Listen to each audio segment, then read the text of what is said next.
Ucapan bajingan tolol yang ditujukan kepada Presiden Joko Widodo membuat Roky Gerung dibanjiri laporan polisi. Namun, laporan itu justru memperlihatkan sikap berlebihan dari para pendukung Jokowi. Awalnya sejumlah relawan melaporkan Roky ke Badan Reserse Kriminal Barreskrim Mabes Polri. Dalam laporan yang dibuat Senin 31 Juli 2023 itu, Roky dituding melanggar pasal 218 KUHP tentang penghinaan terhadap pemerintah. Tetapi, laporan itu ditolak polisi.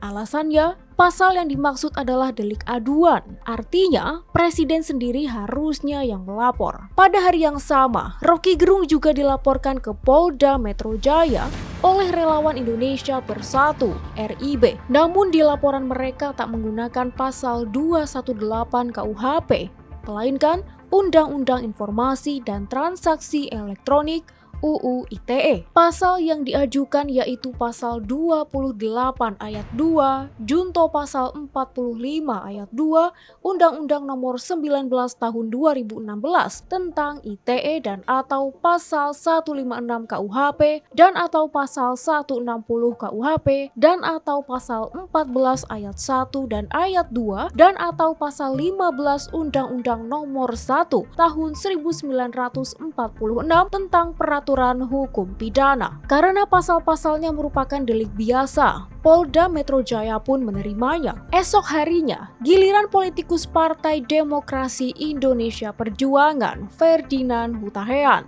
yang melaporkan Roky di Polda Metro Jaya. Berselang lagi sehari, Roky dilaporkan oleh organisasi sayap PDIP, Relawan Perjuangan Demokrasi, RAPDEM. Jadi, ada 3 laporan di Polda Metro terhadap Roky. Ketiganya dilaporkan dengan pasal yang sama.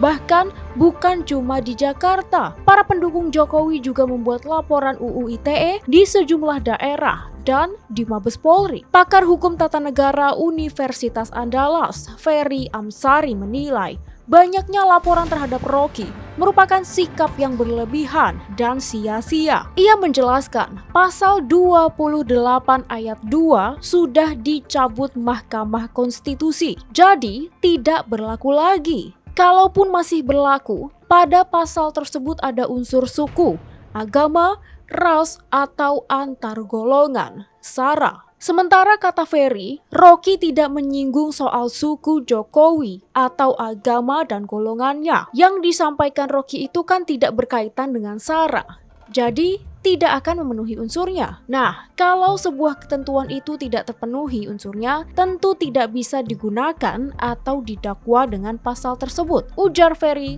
saat dihubungi Forum Keadilan Jumat 4 Agustus 2023. Ia menjabarkan, untuk melaporkan Roky, laporan memang harus dibuat oleh Jokowi seorang.